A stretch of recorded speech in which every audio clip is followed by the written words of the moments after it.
Hello, ladies and gentlemen, and welcome to another episode of the TNT podcast. We are, of course, covering cricket today with the World Test Championship looming around the corner. And today I have with me Praveen, Tarun, Yash, and our special guest, Dhruv. Dhruv, you'd like to introduce yourself? Hi everybody, my name is Dhruv. I'm a university student in Singapore. I'm a big fan of cricket, F1, tennis, and supporter of Arsenal Football Club. So yeah, it's good to be here. I know. Okay, Dhruv. Anything else to say? Yeah, I hope that India do well on Friday because they bring me joy. Yeah, I'm definitely sure none of us are New Zealand supporters. But anyway, let's get to it. I think it's been a interesting week of cricket, especially for New Zealand. And of course, we have to talk about New Zealand's decimation of England, which I don't think any of us saw it coming. And if you did, I'll give it to you guys. But pretty sure none of us saw it coming. So what do you guys think about that? How do you guys think New Zealand played? I saw that coming. What were some takeaways? Something we should be afraid of? Come.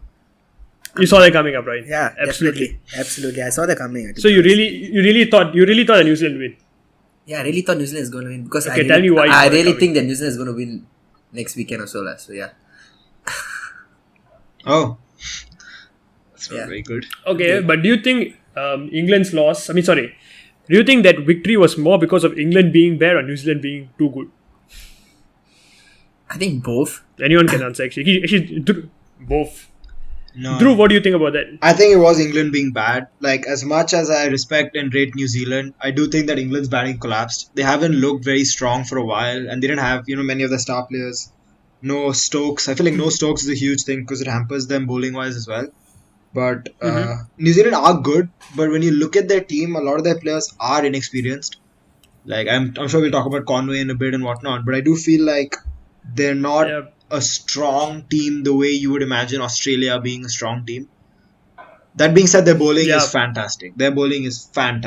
So speaking of depth, the second test they didn't really feel the best 11, right? I agree. And yet they managed to absolutely outplay England. Yeah. For me personally, I don't know. I feel like that was a disgraceful performance by England. No matter how many stars you do not... even if you do not have so many stars, you're playing at home, you expect to see... hold yourself in better stead, Yeah, I don't know. I felt it was really... we are set... as in India have set an unrealistic standard of how you're supposed to play with your third string or second string team, But, obviously you can't expect international teams to all play like that. But having said that, you're playing at home, you expect some sort of, dominance to an extent. But if you look at it, England were only missing Ben Stokes and Joss Butler, more likely than not, from their starting 11. And they chose not to play a specialist spinner as well. So I wouldn't say definitely, like Butler and Stokes are big misses for England. But then if you look at the top order is pretty much set. And that was the same top order which they played in India when we had the series against them in February.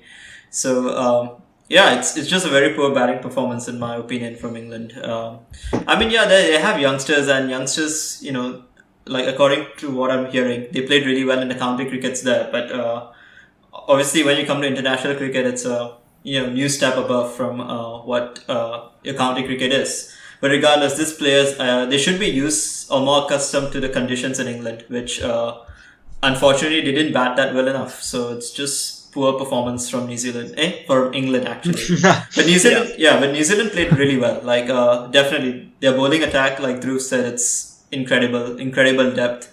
And even in the second test, after they rested Southey, Colin de Granholm, who else did they rest? They basically rested these two and Kyle Jamieson as well. The three main bowlers. Correct. Yes. And still, when Wagner is obviously a top bowler. Then you have Matt Henry coming in. It's a very strong bowling attack, like a lot of options. And that's quite scary actually from just a neutral standpoint if you look at it. Definitely. Yeah. Agreed, yeah. Yeah. But definitely, I expected a lot better from England. At least a good competitive fight. Like, if you lose, it's okay. But losing the way England lost, it's a bit of disgrace because The second inning batting collapse in Edgbaston was just it's just English things. And Edgbaston is supposed to be like their fortress. Yeah. Like Edgbaston is the place you don't want to come to as an opposition. It's their 'Cause Gabba. that's where exactly.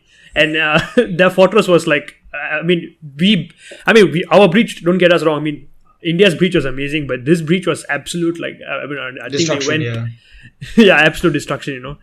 So, coming back to, we'll come back to New Zealand's bowling a bit later, but I want to talk about New Zealand's batting and especially one man, Devon Conway. So, what do you guys feel about his innings?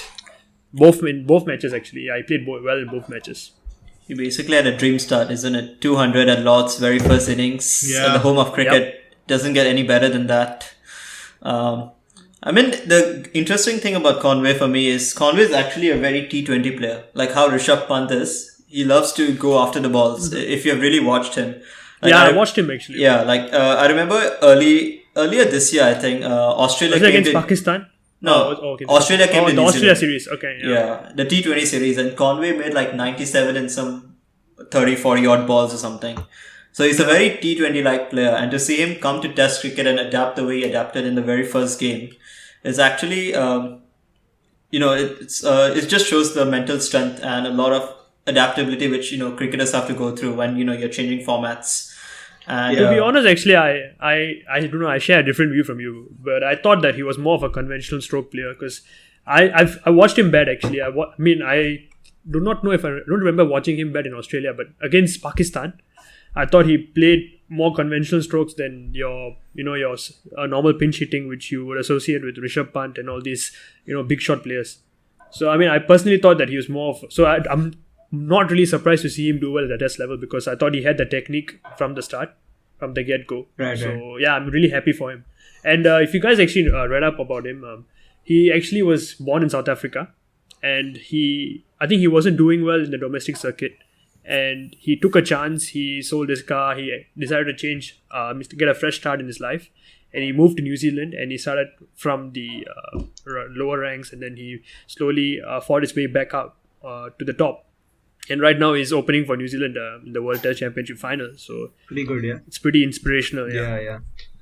I think one thing I will say about the point that Yash made about conventional players is I think all T20 teams do need a conventional player. I think we saw Sunrisers struggle without Williamson in the IPL and things like that. And I will say that a lot of T20 styles and profiles are making their way into Test cricket. Like the only reason we won at the Gabba this year was because Pant and Sundar started playing T20 cricket in those last 10 overs. That's true. Yeah. That being said, I think that Conway, I think he's only played about 20 first-class games. Outside of first-class games, only played about 20 international games in his career. So he's still very, very inexperienced. And I think that as much as England's bowling attack is good, the minute he comes up against Shami, Bumrah and Ishant, I don't think he'll be able to do much. Yeah. Yep.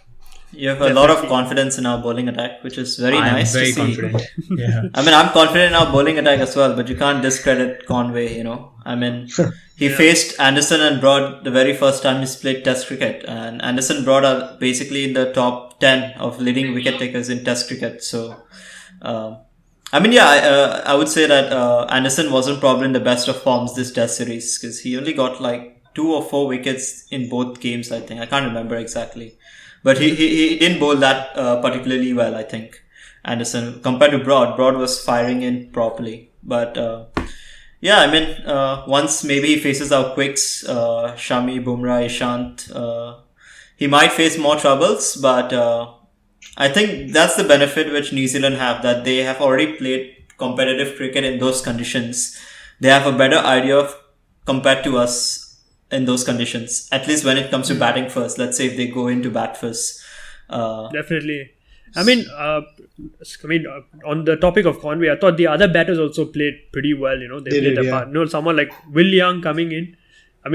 I've heard of him in Cricket 19, but apart from that, I've really not seen much of him. And then he comes in and he scores 80 odd. Yeah. Replacing Kane Williamson. It was only his third game, I think. Yeah, he's pretty new to the international circuit, so that was pretty good to see. Praveen and Tarun, you guys have any alternate views or Anything to say about that? I totally agree with you guys. Not really. Yeah, I'm just quite scared of facing Devon Conway on the weekend. That's true. That's true. And yeah, Conway bats at number 3, so I'm surprised that they actually gave him the nod to open. I'm not sure if he that's opens in interesting. first class cricket. Okay. Yeah. I think Kane will come at number 3, right? If I'm not wrong. Probably, yeah. I mean, we'll come to the starting 11 soon. I'm actually more most likely Kane. I'm actually more confident of us facing Williamson than Conway because I've read statistics wise, Ashwin has managed to get Williamson quite a few times. So I'm a bit more confident in Ashwin because Conway is left-handed as well. So it might be a bit different. So let's see. Yep. But Ashwin's record against And I think lefties it's also is about- very good. He has an excellent record against lefties. Yeah. Yep. I think I saw that stat in the India-England series or something. Yeah. Yeah. Okay, so coming back to India, not India. Let me take a step back. Let me go back to New Zealand and talk about their fast bowling depth.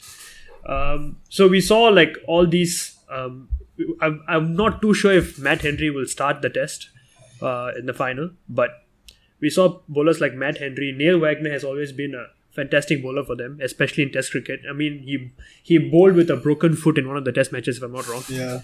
And you have guys like that, and you have your seasoned campaigners like Saudi and Bolt, who are doing bits. So what do you guys feel about them? They're pretty formidable, right? They got to screw I us. think the one thing we can say is that we can predict the bowling lineup for New Zealand pretty much because I don't think there's any, in my opinion at least, I don't see there's any big questions. Like the 5 bowlers which New Zealand are going to pick is going to be Southey, Bolt, and Wagner as 3 quick seamers. You have Kyle Jamieson as an all-roundish kind of bowler, seam bowler. And the 5th bowler is going to be Jadeja wannabe Ageas Patel for sure. So Yeah. I think it's. For some I don't think there's reason, any. Mitch Santner didn't make it. Yeah. Final. Yeah, they chose Ageas Patel over Sandler. No, Is but it see, because of his injury? No. The thing about Santner is a very good white ball bowler, but when it gets a red ball, something's not clicking with him. Because even the first game they started Santner. Santner didn't bowl particularly well, and second game Ageas came in and he got few wickets. So yeah, and like usually when I'm watching the games, I'll follow like the subreddits and stuff and just read what comments people say. And a lot of them saying like those who properly follow New Zealand cricket say that Santner is a really good white bowler, and but when it comes to red ball, something just doesn't click with him. Yeah, it's like it's like how Ishant is a very good red ball, but he's not a particularly proper white ball bowler. Yeah. So it's something like that with Santner as well. And Santner's batting is it's average. I wouldn't say it's great. Yeah, he's more like a bowler who can bat, right? Not really Yeah. Exactly. proper all-rounder, yeah. Exactly. One definitely. player I'm a big fan of is who's not in either team is Lockie Ferguson. So he's one of my favorite bowlers. I think he's outstanding. But He's he bowls at I think 150 Ks. and he doesn't have a long run up. He's a very short run up. He just comes up and he bounces. It's phenomenal. It's similar like Mark Wood, Yeah, Like similar. He doesn't really have but he bowls at like 145, 150 clicks. It's crazy. And it's pretty intimidating for a batsman to face. It He is. was very good in the World Cup, especially. He was. And he did play a few Test matches, if I'm not wrong. I think in Australia, I remember watching. I'm not sure was it last year or the year before, but I think he has played a few Test matches. But I guess you look at the depth that New Zealand possess. It's not surprising to see him not making the squad. Absolutely. It's pretty competitive. He's only played one Test. Yeah. But he's quite a regular, I think, ODI bowler or T20 bowler for New Zealand. Yeah. Because I think who's not in this, like Wagner doesn't play ODI. I think I don't really see Wagner in the ODI. No, Wagner is not. He doesn't play ODI. Yeah. He plays Test cricket. So he comes in and then for the ODI squad.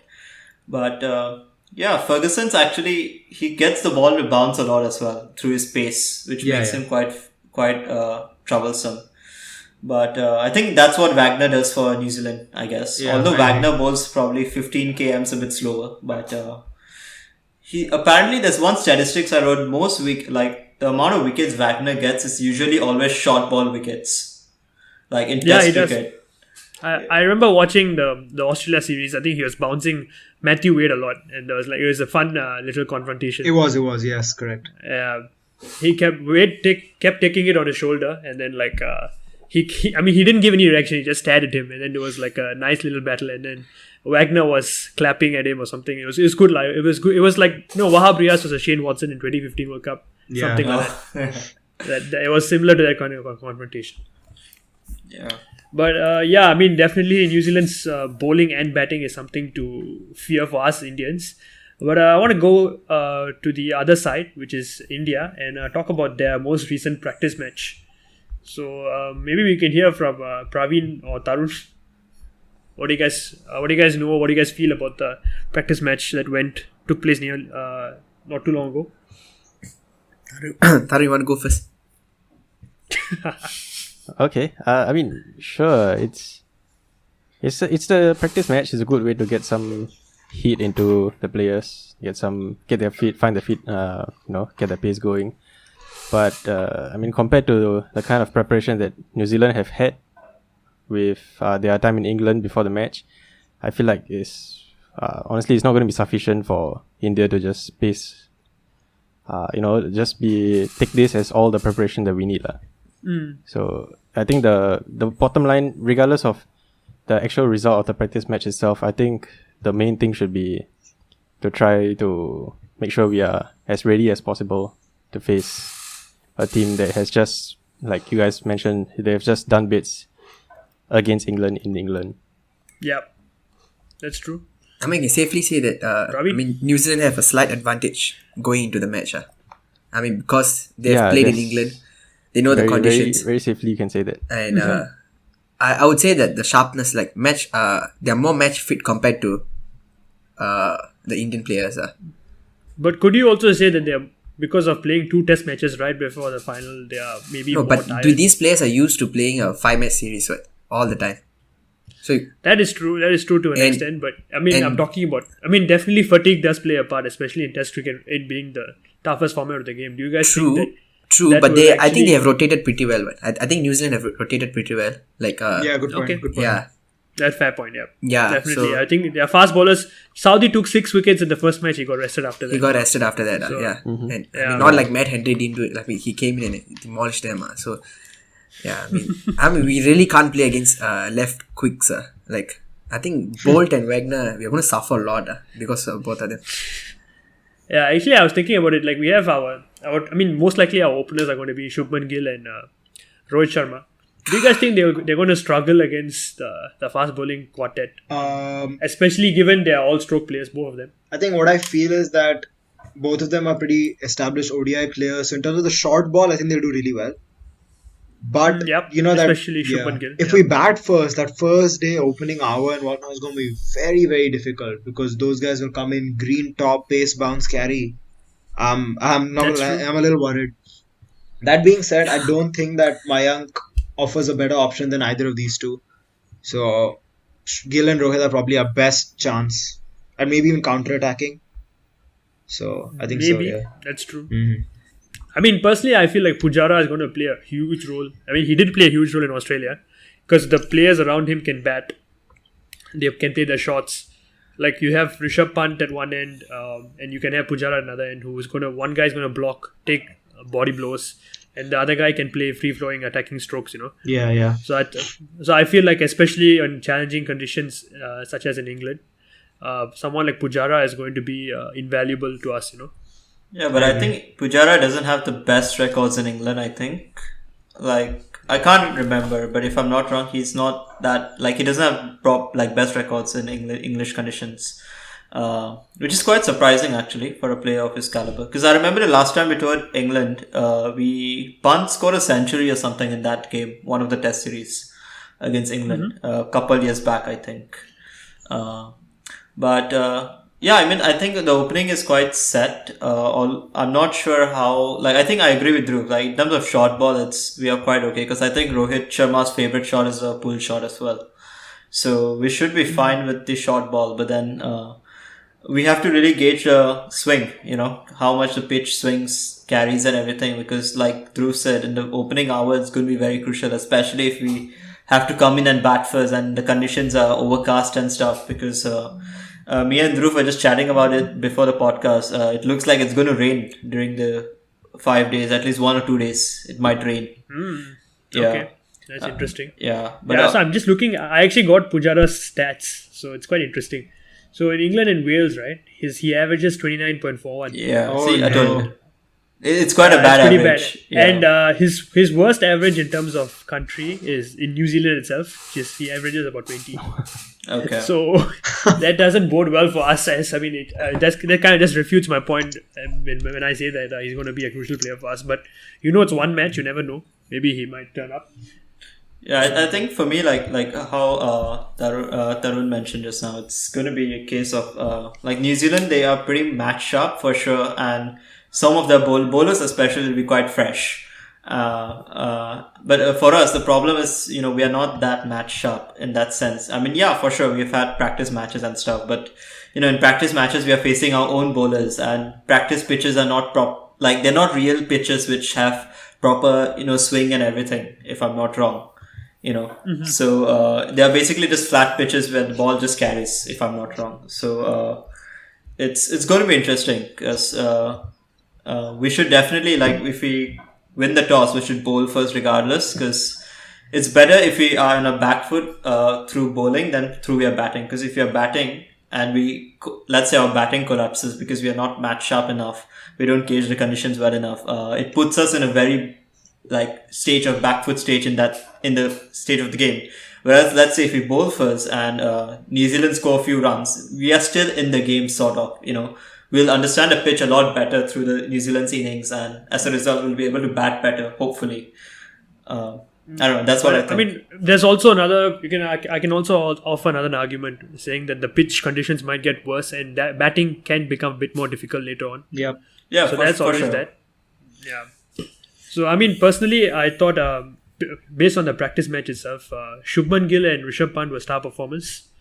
So, I mean, for us, I think it's fantastic that these two youngsters are performing well. And I think Shubman Gill, especially because he was going through a slump in form in the IPL. So, because KKR's openers were really doing badly, right? Right before the IPL came to a halt. Yeah. Not just IPL, I think he wasn't doing that great when England came to India as well, I think. That's true, yeah. He didn't have the So, best and of series. This is his first series in England, if I'm not wrong. Yeah, it is, right? It is. Yes.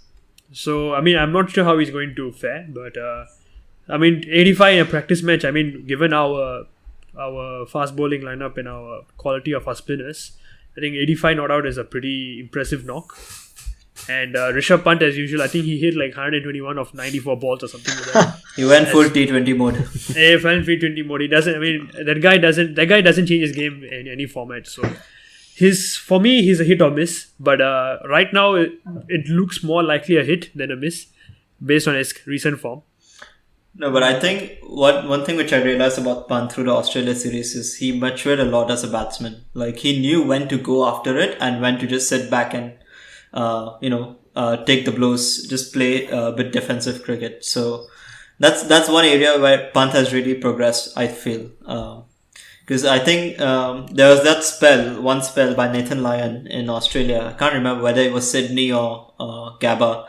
But Lyon had a very good spell, and then he just sat back for a while, and when he realized that this ball was probably straight full ball, he went for the 6. Like, he knows when to take on the bowlers. That's what I'm saying. Yep. That's true. Yeah. I think he's understood his game a lot better over the years. Yeah, definitely. That's definitely one thing. And I also want to talk about you guys talked a bit about the pitch, but I want to dive deeper into it. So, I mean, typically English pitches tend to favor fast bowlers, but I was reading recently that actually this pitch will not be prepared by the England and Wales Cricket Board, but rather it will be prepared by the ICC itself. So, with that in mind, we can expect a slightly more spinner-friendly pitch, which could be quite beneficial to us, given Ashwin and Jadeja's recent form. So, what do you guys feel about that? Yeah, I think that the pitch having turn is obvious. It's always a good thing in England because it keeps the matches a bit interesting. Yeah, We definitely have a better attack than New Zealand spinners-wise, and I do think that our batsmen will play a spinner better than their batsmen will play a spinner. Definitely. And but yeah, then the debate comes about whether we choose to bat first or bowl first, because we have no idea how badly the pitch will deteriorate on day 5. And batting last, very- chasing 150, 200 odd is very, very questionable. You never know. So Yep. that's So, I everything. mean, interestingly, I was looking through the honors board in the Ageas Bowl. The only spinner to have taken 5 wickets was, I mean, to Moeen be honest, Ali. there have only been 7. Yeah, exactly, Moeen Ali. There have only been 7 bowlers in total who have taken 5-wicket hauls. So, among that, one spinner. To me, that shows that there is something in it for the spinners, Like, it's not. It is definitely more favorable to the fast bowlers, but given the fact that ICC are the ones that are curating this pitch, there's a good chance that it may favor us more. But I would like to just offer a bit of a counter argument. So I was just looking at some statistics, and the very last test match played at the Ageas Bowl was England-Pakistan last year's August or September. And that game, England scored 583 in the first innings. I mean, I know it's Pakistan, but That was but still, 583. Zach yeah, Crawley scored that was the one 267 Zach Crawley, that game. 267, right? Yeah, 267, right? Was it? Yeah, that game, yeah. And Yeah. Pakistan scored decent as well. They scored 273 in the first innings. So you could say you can bat in that pitch, maybe. I don't know. I mean, obviously, it's after a year, the pitch might probably change. But True. I mean, it just comes to show there is some offer in the batsmen as well. And it's all about obviously the ball's probably going to swing and stuff. But if we gauge the conditions very well, you can bat pretty long on this pitch, I think. But personally, I feel like it might be a low-scoring game. I mean, given the whole, the nature of how far both these teams have come, and their whole 2 years is defined by this one match. The pressures of playing in a World Test Championship final is going to take its toll, and I doubt that there are going to be many big scores, in this Test match. I agree.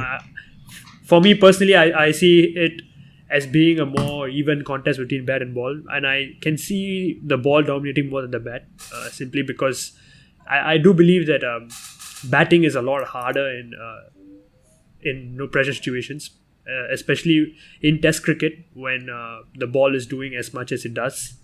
So, I mean, let's see. I'm predicting. I think there will be a result. I mean, unless wet weather, play spoils. Wait, I have a very important question. Personally, I do see. What if the match is a draw? What happens? I was about to We ask. share, what happens we when share, the we match is share. a draw? Today, It's shared. The trophy is shared. But we have one reserve day, so in case if a lot of wet weather comes in, then we have one reserve day to just play something, I guess. It's not going to make a So- difference. That reserve Yep. day So reserve day hasn't. Given our recent history, reserve days aren't our best friend. And against New Zealand. Yep.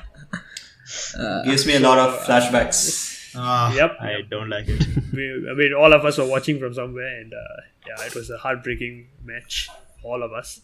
So I think taking into account the pitch and how the weather might pan out, maybe we can start by talking about who are going to be the likely starters for each team. Maybe we can start with New Zealand. So New Zealand, I think they released their 15-man squad. I think today, if I'm not wrong. So maybe we can start from the openers. So I'm guessing Conway and Latham are going to open. Yep, absolutely. Or any other views, any disagreements? Praveen and Tarun. Okay, I have to go. I agree with that. Yeah, Latham and Conway. Yeah. Okay, ready? Okay. they were starting for both Yeah, tests against England. yeah, right? they started for both. The Yeah, tests. Yeah. yeah. It's quite unlikely they're going to change that. I doubt they'll change it for the final. Exactly.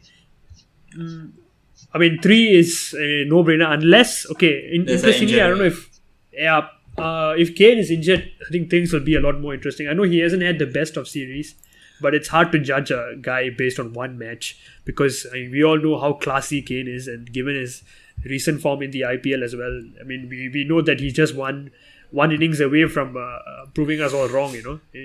He's a fantastic class player. He's one of the main reasons why New Zealand are number one in the world. I agree.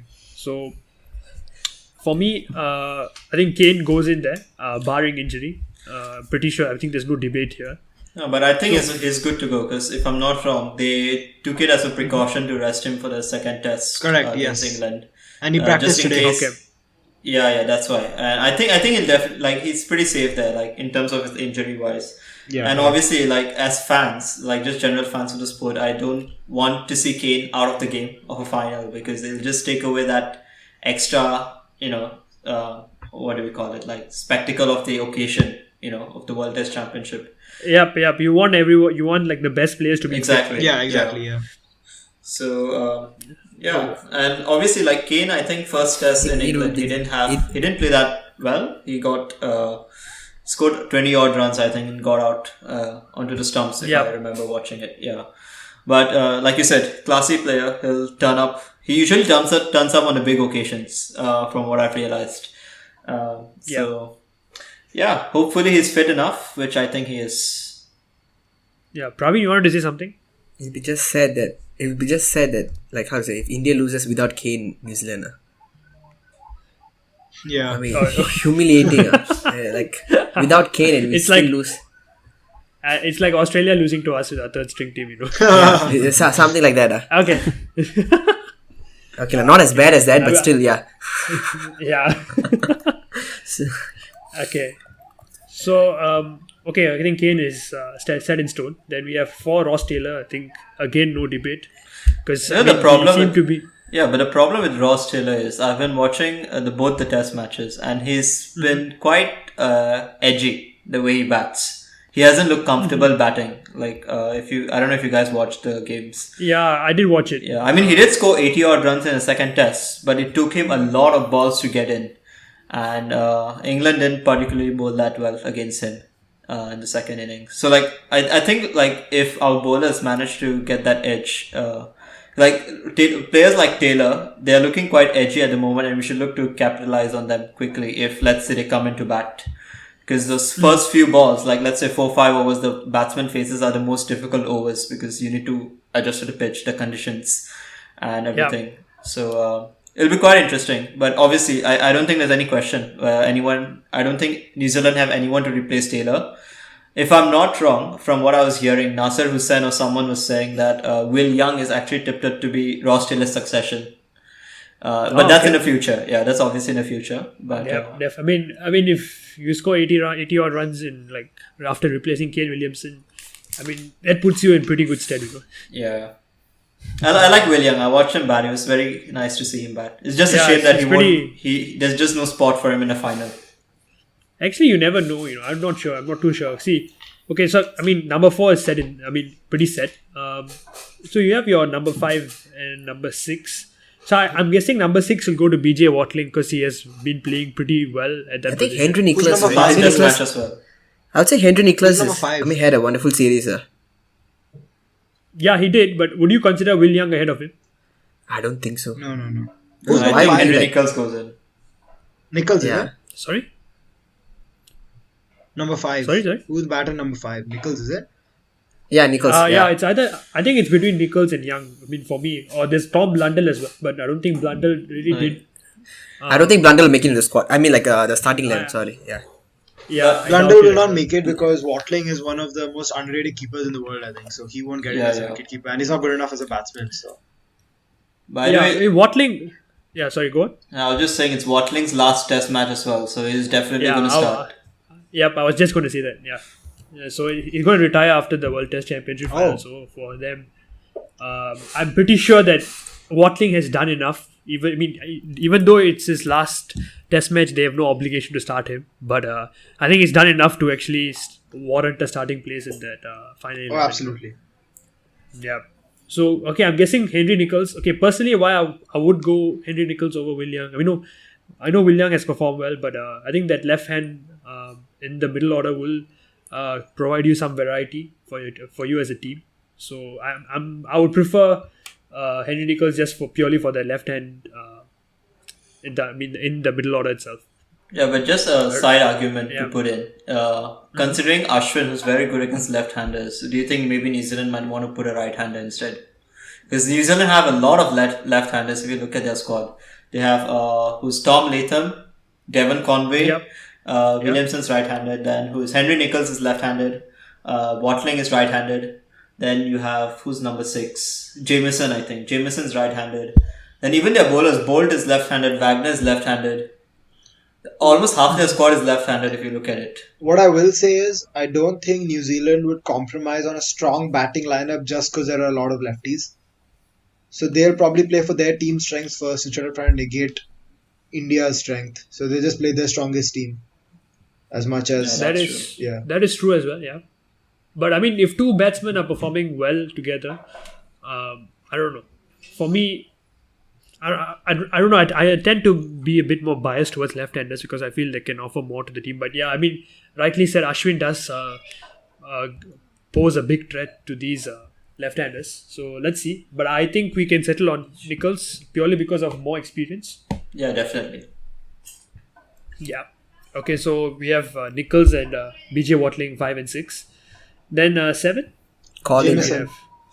Jameson, I think. What about De Grandhomme? Yeah, not yeah. See, the problem here is we can pick De Grandhomme, but then you'll have to you can't pick a specialist spinner because there's no way I think New Zealand would compromise Jameson because Jameson is their asset in Test cricket. With that height he offers, he can pose a lot of threat in terms of bounce and carry for a batsman, and he's had a very good record in Test cricket so far in the short tests Jameson has played. Although majority of it was in New Zealand, but still, is good record. So I don't think they'll compromise Jameson for De Grandhomme. Unless they plan on not having a specialist spinner, which I don't see a point because I think every team needs at least one specialist spinner. Yep. I mean, we saw England how they were using Joe Root, and I mean, Exactly. really bad. It didn't Bad work at fire. all. I don't. I think no matter how bad the pitch conditions are or how unfavorable it is to spinners, I think you should have one specialist spinner in your team. So, yeah, I think I agree with that. Praveen, what do you feel? Like, do you still feel De Grandhomme has a case to make? Okay, I mean, if he's playing and Ageas Patel is not, I would say that you need a spinner lah. And but why? So I'm guessing De Grandhomme doesn't make it. Yeah, I mean, if Jameson is such an important asset, But I'll be sad about one thing if De Grandhomme doesn't make it. I won't get to see his very beautiful hair in the final. No. Yep. He's rocking the mullet lah. Yeah. Yep. So alright. So I'm guessing in that case we'll probably have Jameson at 7. Yeah. Right? Okay. So Jameson at 7. I'm not sure whether Ageas Patel bats, but He scored Okay. 20 odd runs in the England test though. So I guess he can bat a bit. sure. Okay. So number 8 is. So okay, wait, let me come back to it. So 7 is Jameson. 8 Wagner. we'll put okay, fine. Wagner hit a few sixes, I think. Yeah, 8 would be Wagner. I mean, he came in as the night 8 watchman also. Yeah. I think 8 would be Wagner. Okay, and then 9, I think Tim Saudi. absolutely. Saudi. Then Yeah, Tim Saudi can bat a bit as well. And then 10, I think Ageas Patel and 11 will be with, Bolt. Yeah. Bolt, yes. Yeah, Trent Bolt. Correct. Trent Yep. Bolt. Yep. Trent Bolt with his flamingo stance at number 11. Trent Bolt. Yep. So I think, I mean, that's pretty much it. So, I mean, who are the guys we're leaving out? Like, any Matt Henry, I mean, I guess it's a bit unfortunate that we had to leave him out because he did perform very well in the second test. Matt Henry and Will Young. These two will probably feel a bit hard done by, but Yeah. not too much either. Probably. Yeah. Yeah, I think we more or less knew the 11. Maybe, okay, I mean, personally, before the England series, I would have had Sandner ahead of Ageas Patel. I think many of us Yeah. did as a specialist spinner. But if given Ageas Patel being in the last 15, I do see them going with Ageas Patel as one of the spinners. Right. Do you think they might have missed the trick by not having another spinner, actually? I was just thinking about it. It just came up, actually. I think for New Zealand, their specialty is in seam bowling, no? So, because they don't really have another spinner if you look at it. They'll have to go for Santner probably. So, it's I don't know. But the thing is, like we said, England pitches, they don't spin much. And most England games, like England pitches games, teams go with only one specialist spinner. Like even I was looking, the last test which happened at Ageas Bowl, England just went with one spinner and it was Dom Bess. So, Okay. yeah, so it's. I mean, I think the only surprise is going to be India probably going with 2 spinners, but we'll come to that. We'll come to that. in We'll a come to while. that soon. Yeah. Yep. Okay, so I think that's New Zealand 11. Yeah. And, I think let's move on to the India 11. I think openers. So Praveen, you were talking to us before the podcast. Tell us why you feel Rohit Sharma should not be the one opening for us. I don't know. I mean, like, he doesn't have a overseas test century. Like, I don't think he performs well in overseas. I mean, yeah, if this final is played in India, sure. I mean, Rohit Sharma might be the first name on the team sheet, but I don't know. I'm not so confident of Rohit Sharma. So you would rather open with Mayank Agarwal and Shubman. Shubman. No, actually, I would. To be really honest, I wanted to say KL Rahul. Ooh, I would KL ra- Rahul. Yeah, Interesting. very I interesting. would say KL Rahul and Shubman. But I mean, that's not going to happen. Let's face it. It's going to be Rohit. No, it's I mean, it's not going to happen, but okay. KL Rahul. What do you guys feel about KL Rahul actually? I think Rahul is very good. And I think that he suits the middle order more than he does opening. But you make a very valid point. I think he'll probably do better overseas than Rohit will. But I think they'll go with Rohit. Yeah. I feel like our team is pretty much nailed on. I think all of us have the same team in mind. I Yeah. think like they're not really going to divert from that. But Rahul is a very interesting option. Yeah. True, definitely. So I mean, as much we can debate whether Rohit or Rahul deserves a spot, but we all know that Indian team are going to open with Shubman Gill and Rohit Sharma, barring any last minute injury, touch wood. But anyway, so that's our openers. But I would say actually there is a bit of question mark over Shubman Gill. I mean, Rohit, like Really? I'm saying, like in terms of fixing the spot, Rohit is definitely in the squad. But Shubman, I feel for me, Shubman is a bit question. I'm not saying that I don't want Shubman to start. I want Shubman to start, but I don't know, because it's his first overseas test. Maybe they might go with Rahul. I think Rahul has played in England before, no? Has he? Yeah, I he's can't played. remember. Yeah, he's played in England. Yeah, he before. has. He has Yeah, played in England. Yeah, No, yeah. but to me, I feel like Shubman Gill, you can't judge him based on one bad series back home. Yeah, obviously. He did come back. I mean, he did have a fantastic series in Australia, and he has been consistently performing well at the first class level. I mean, Before I that, would still pick Shubman, no doubt. It's just Yeah. that I feel like if you want to fix a spot, I think instead of Rohit's spot, I think Shubman's spot is more up for debate. That's what I would like to say. Yeah. Oh, really? Okay, I think that's interesting, yeah. that's okay. Personally, I think I share the same sentiment as Praveen. I mean, I feel like Shubman. Okay, I know Shubman's hasn't really cemented that spot as of yet, because you have Prithvi Shaw, who scored like 1,000 runs after going back home in the domestic circuit in 6 matches. So you have other people who are knocking the door after being axed from the team. So I mean, I definitely do agree that to be honest, I feel both these guys don't have the spot safe actually, because you will consistently have talent knocking on the doors for the Indian national team. So, but right now, I feel like that's our best two, right? I agree. think Yeah, that's- that is I our agree, best I agree. two. In terms Right of now, that's our form, best yes. And in terms of no better options, I think that's the way I'd say it. Yep. All right. Let's move on to 3-3 Pujara. I don't think the wall. He's a new wall. I Yeah. would say. He There just needs is, to perform in England, man. He just needs to perform in England. Yep, definitely. I think he's long overdue. But honestly, I feel even if he doesn't perform, the amount of balls he Consumes, faces yes, is correct. crucial. That's It's true. crucial. Absolutely. Even if he gets like 20 of 200 balls, I'm just giving a hypothetical scenario, which I mean, I hope doesn't happen. 20 of 200 balls, but something even like an innings of that sort is invaluable, because if he faces 200 balls, means someone else has to face 200 balls less, which is amazing for our batting lineup, because we have a lot of stroke players who tend to score runs quickly. And for me personally, how long Pujara bats, I believe will determine how the test match will go actually.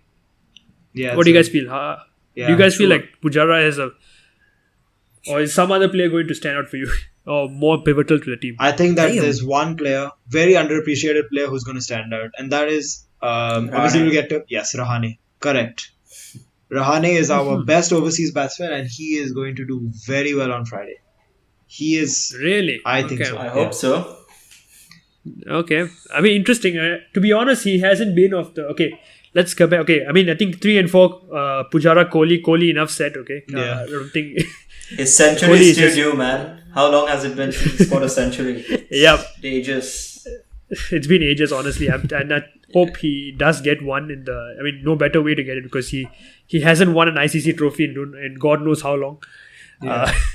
But he hasn't won any trophy with India, right? World Cup As a 2011 captain, he did win. As, Which one? 2013 he captain- won. Yeah, I mean as a captain he didn't win lah, but Captain, yes, no. like, I mean, As a if player, you yeah, want as to look a at it as a captain, player, as a player, he won in 2011 as well, the World Cup. Yeah, yeah, So, I that mean, one, he has yeah. won as a player. he won the Not Champions as a Trophy captain. also, 2013.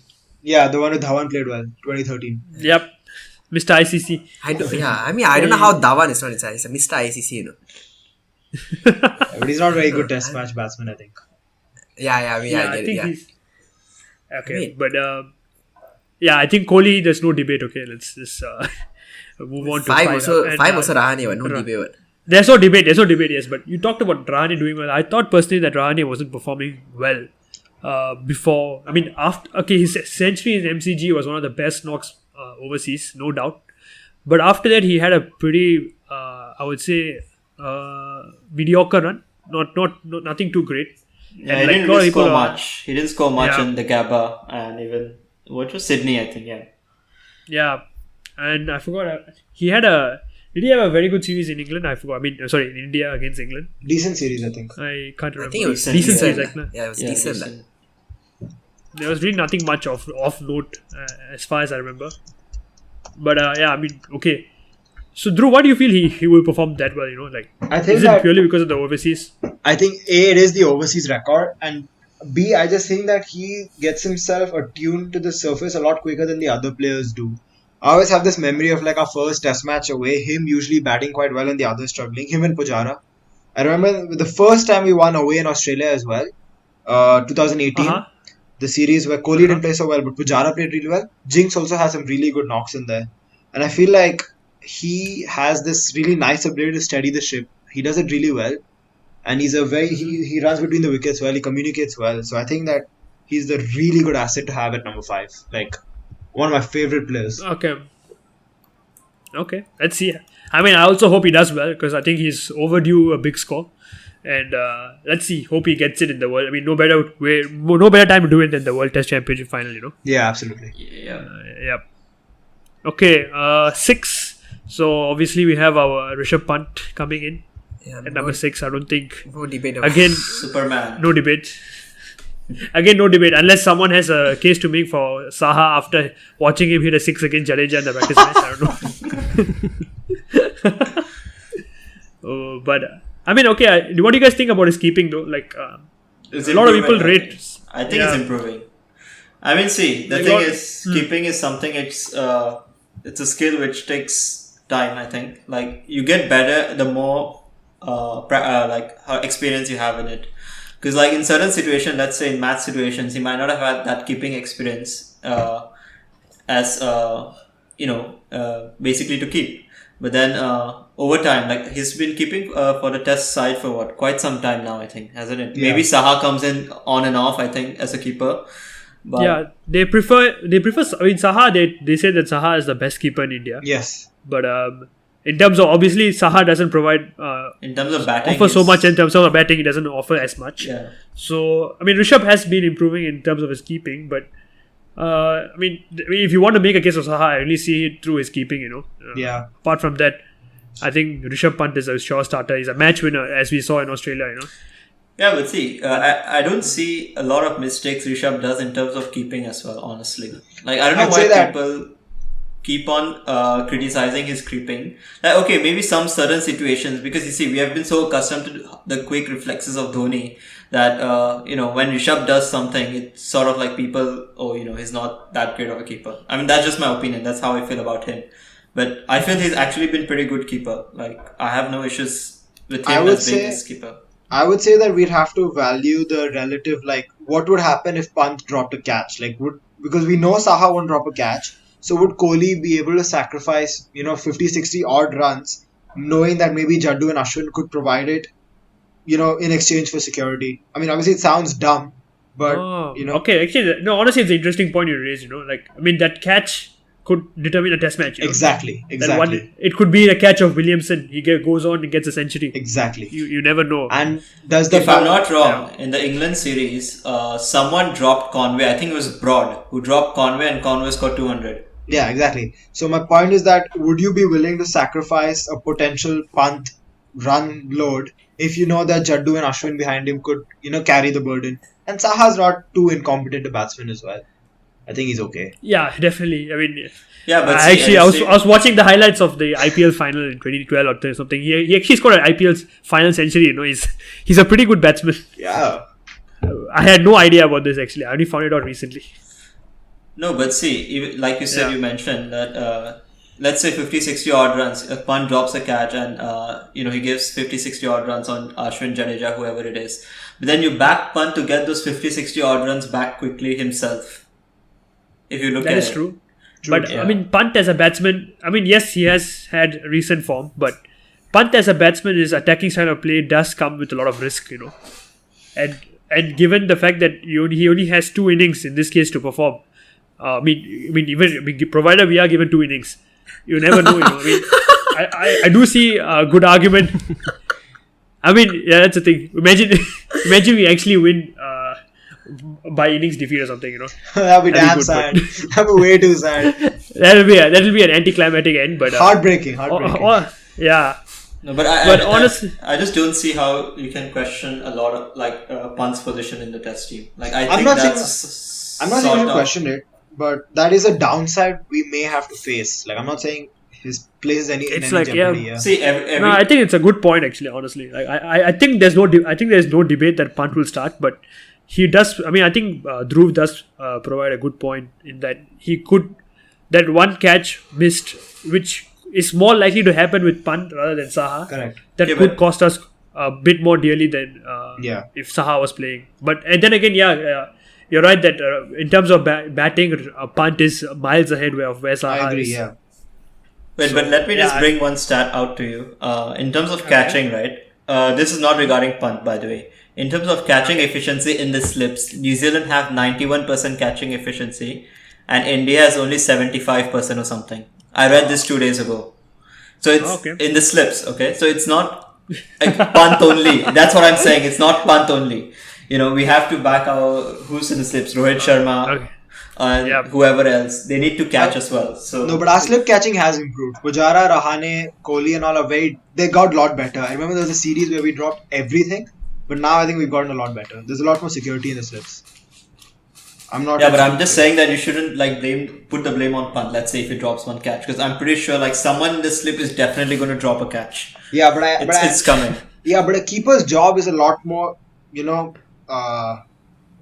more likely as an outcome where the keeper may have to perform a stumping or get ready for a run out and things like that. The keeper's called on more often than a slip catcher. It's the only thing. I mean, obviously Punt's position isn't in jeopardy. Yeah, I do agree. I do think the keeper is more in play than the slip catching. But yeah, I mean, that was an interesting stat you pulled out. No? It is interesting. I didn't know that. I actually didn't know that. Okay, I'm first of all very impressed by New Zealand's catching. 91% of the catches.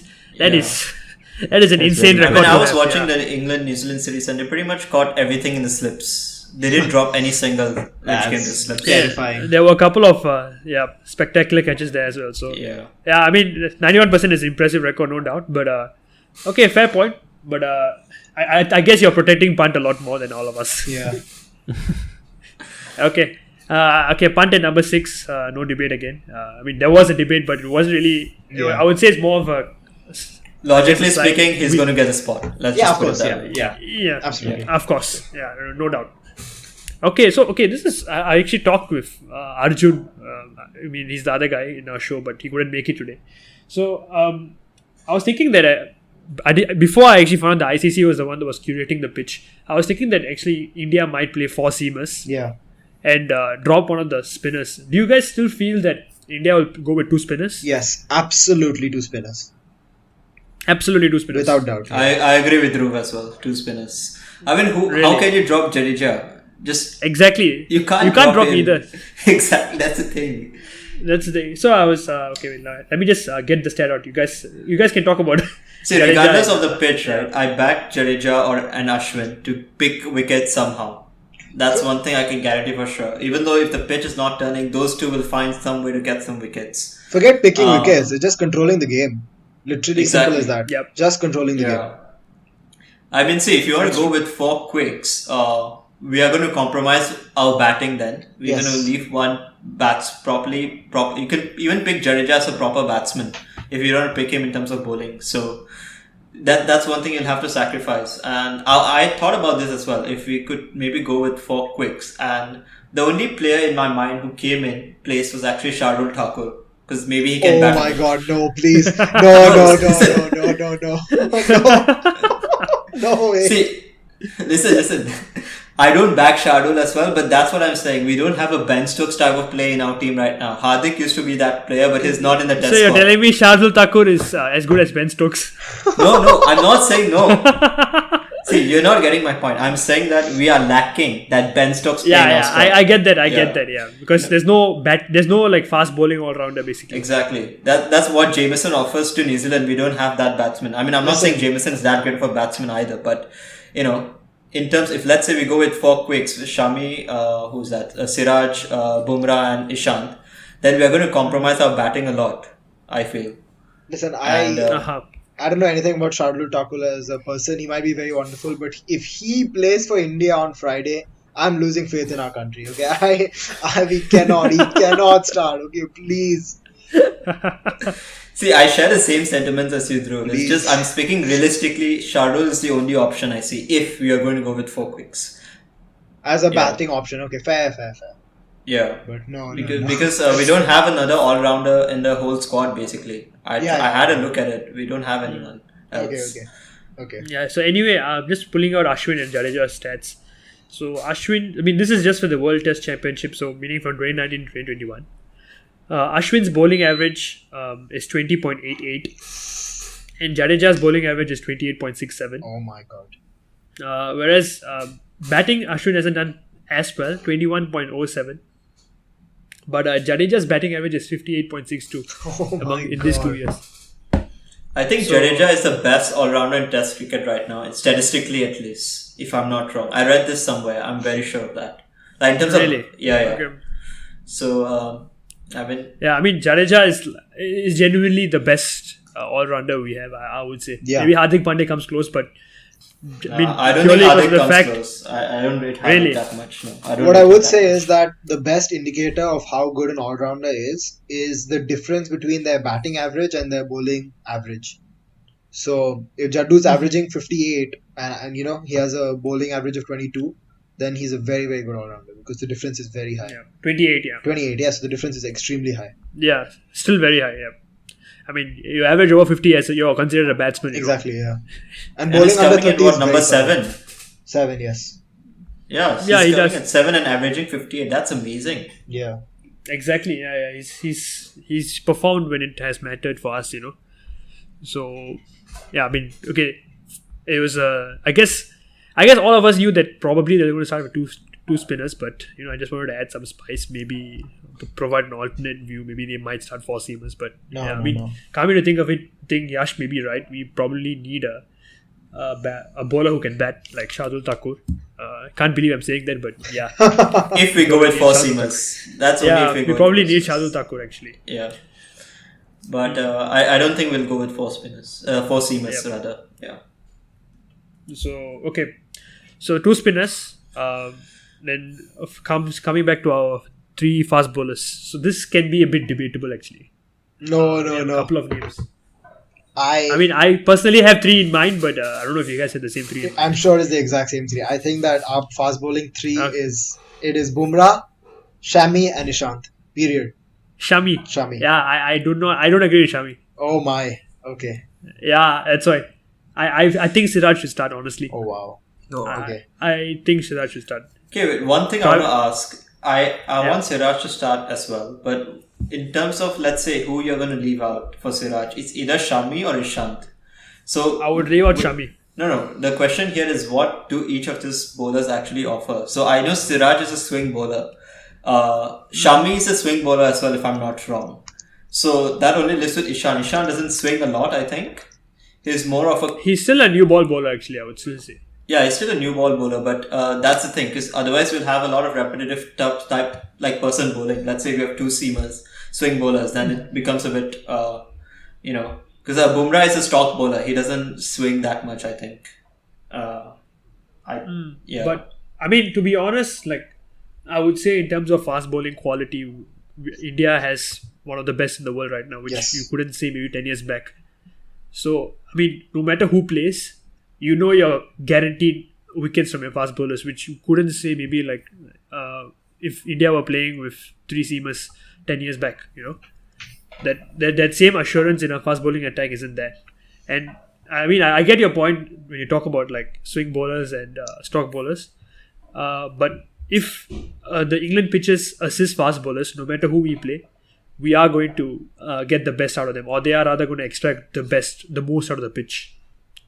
So for me, I think the reason why I feel Siraj should start is because for me, if you can lead the line in Australia by yourself when he's playing his second or third test match, was it? I forgot. Yeah. At the Gabba, and he led the line and he took a 5-wicket haul in the second innings. To me, that shows a lot of maturity. That tells me he's ready to play in such a big stage, such as the World Test Championship final. So, and given his recent form in the IPL itself, he has been performing really, really well. So for me, I feel he should start. I do agree that Shami is a fantastic bowler as well. Maybe we haven't seen the best of him recently. I think he's been performing well, but He didn't play the England test, I think. He didn't play in India. He didn't. I'll tell you what happened. Exactly, So I pulled up the stats. He got injured in the first test in Australia, so he didn't play the England series or the Australia series. Yeah. Uh-huh. I looked at him in 2019 because we barely played any tests in 2020. And in 16 games in 2019, he had an average of 16, taking 33 wickets. Wow, that's a So, lot. That's an impressive average. My thing about Shami is he is actually the spearhead of our attack. Because I feel like people are wary of Bumrah, so they play him carefully. But Shami is the real ace. Like, I genuinely think that Shami is outstanding. I do rate Siraj, and I was very happy with how he bowled in Australia. But I think the World Test Championship comes a bit too early for him in his career. I think it's too big a game to risk him. So what if I think Bumrah is undroppable, personally, I feel. Yeah, of course. Like there is. For sure. So if you're going to drop, it's either Shami or Sharma. Yeah. So what about Ishant Sharma? I think Ishant, again, offers something a little different from these two. So we have a very diverse attack with Ishant coming in with that bounce, pace and carry, which I think is what the pitch is going to offer early on. Bounce, pace and carry. And I think these three are as good as undroppable. I remember reading the stat about a couple of years ago. I think it was 2019. So these three Indian bowlers, Shami, Bumrah and Ishant, have taken more wickets in a calendar year than any fast bowling trio in history. That is okay. I had no idea. Ahead of Malcolm Marshall and Joe Roberts and all those guys in the West Indies back then. Andy Robertson, them. So Okay, if that stat is true, that is really impressive. I had no idea. it's because That is- over the last few years we've relied a lot on our bowlers more than our batsmen, and they've delivered. I've never worried about our bowling anymore as I am about our batting. I think that That these is three true. are pretty much undroppable. You could make a case for Siraj, and if Siraj were to start, I wouldn't be too disappointed. But I think that these three are pretty much solids. I think going with these three is probably the safer option. Yeah. Giving Siraj is I would say a more brave option. Yeah, correct. But I think given what you've said in terms of statistics, Yeah. it does seem like it is difficult to drop either Shami or Sharma, because Ishant Sharma has taken he recently joined the 300 wicket club, right? He did. In England. Yeah. I mean, against England. So I don't know. I mean, if you want to go for in terms of experience, probably these three tick every box. Correct. For me, the only concern I have of Shami is I totally rate him as a bowler. That's not an issue. The only thing I feel is that he's lacking that match sharpness, which he hasn't played Test cricket in a long time, 6 months almost. Because the first Test was, remember, in December last year, and he got injured in that Test. So he hasn't played Test cricket, and he played IPL, I think. Yeah, he played IPL, but he hasn't played Test cricket, and IPL Test cricket are completely different aspects. Yeah, exactly. that's the only thing which worries about him. Like, I don't doubt his qualities for sure. He's great bowler. It's just that's the doubt I have over that which is why I would pick Siraj over him.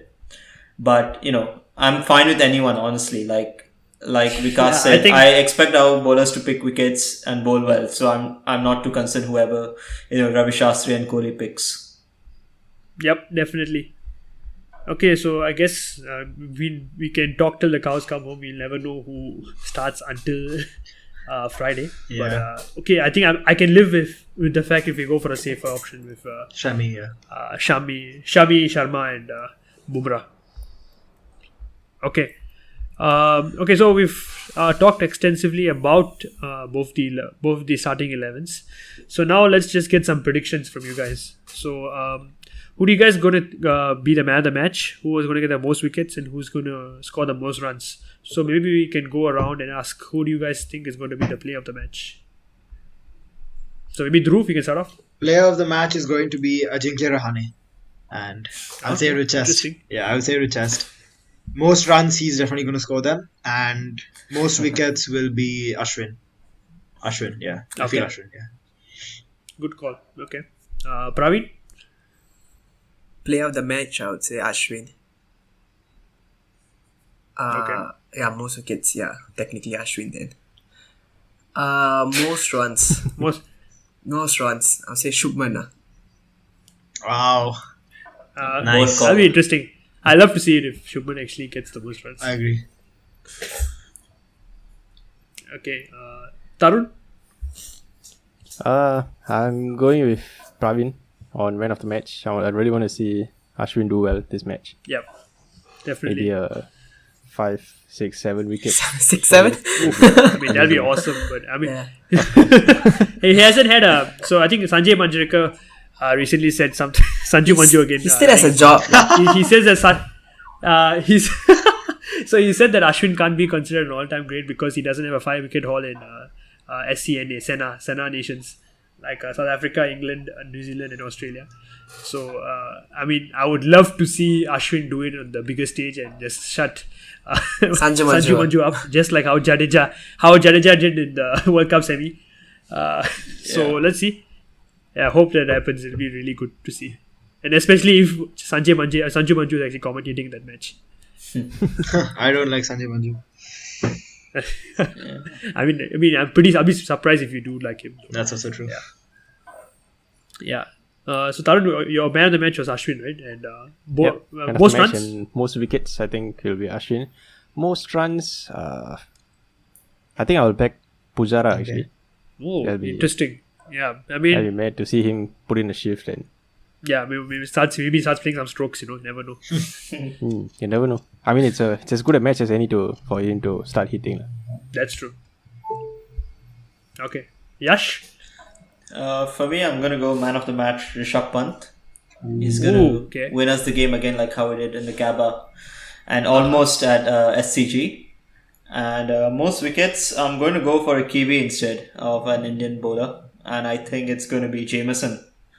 I think he'll get most wickets. Okay. Yeah, but then I back our batting to score runs and I'm going to back our King Kohli this time to finally break his century drought, hopefully. He stole mine. Yeah. Okay. Yeah, I was going to say. Okay. Anyway, you sort of spoiled mine. I thought I'll give some.